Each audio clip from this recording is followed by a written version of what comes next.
నమస్తే అండి. ధనుర్మాసంలో ఈరోజు విష్ణుమూర్తి అవతారమైన చిన్ని కృష్ణుణ్ణి పూజ చేసుకున్నానండి.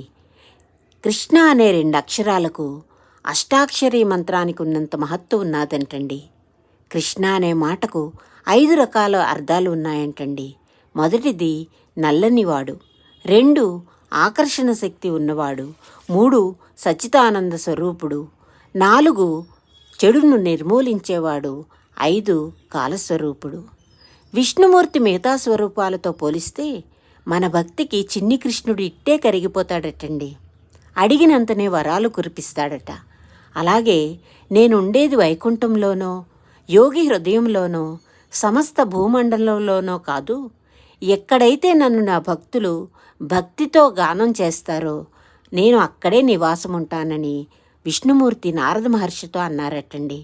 మనస్ఫూర్తిగా మనం ఆ స్వామి నామాన్ని కీర్తిస్తే మన పక్కనే ఉండి మనల్ని ముందుకు నడిపిస్తారండి. అలాగే 30వ తారీఖున వైకుంఠ ఏకాదశి. అందరికీ శుభం జరగాలి.